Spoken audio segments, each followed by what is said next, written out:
Misalmot sa nationwide transport strike ang pipila ka progresibong pundok ug PUJ driver sa Davao City karong adlaw. Ade report ni John D. Esteban.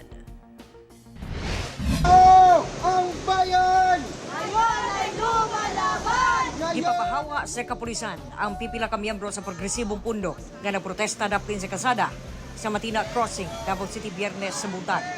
Sumala sa pulis, bawal kini. Kailangan ko tayo venue diri sa Davao. Nandito lang dito sa Freedom Park. Hinoon mituman ra ang mga nagprotesta apan una pa niini ilahang gibalandra ang ilahang mga placard isip pagpadayag sa ilahang yangungo sa pait kakahintang sa nagsigi og saka nga presyo sa petrolyo isip pakigduyog sa nationwide transport strike. Parawagan nila tanggalon ang value added tax ug excise tax ug pagbasura sa oil deregulation law. Kung niagi, isuspend ni President Bongbong Marcos ang pagsaka sa pamasahe. Ang ingani na lang makasulti na band-aid solution gihapon siya kay siguro kita as commuter tabang siya kay dili ta maka feel sa burden of an increase na pamasahe. Pero sa mga jeepney drivers, lisod siya kay mao lang man pod ang ilang way na makakita og panginabuhi, no? Samtang giparada una sa pipila ka driver sa Matina Pangi, Davao City ang ilahang jeep isip pagsalmot sa maong lihok protesta tungod sa kamahal sa krudo.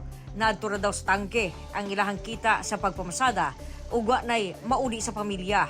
Makuhaan pa gyud daw sa boundary o bayad sa unit. Magtigil pasada kasi kami, hindi na kasi makaya namin yung taas gasolina ngayon. Nawagan namin, ma'am. Sana itaas mo yan yung pamasahe. Kaya kahit piso lang, yung hiningi namin na piso, okay na yun sa amin. Wa pa gani daw nila nadawat ang 5,000 pesos nga fuel subsidy, nakagasto na sila sa paglihok sa requisitos. Tapos yung ayuda pa namin, sabi nila, i-release na yung ayuda, wala pa man ayuda na binigay. Kami pang nakwartahan sa ayuda dahil nagpanotaryo pa kami. 300 yung per head namin. Sa asosasyon lang namin, ma'am. 11,000 namin, 11,000 ang nagastos namin. Ang ilang parawagan, rollback. Na-uwi ko kagabi, ma'am, 150. Kulang talaga, ma'am.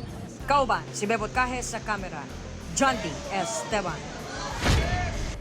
1 Mindanao.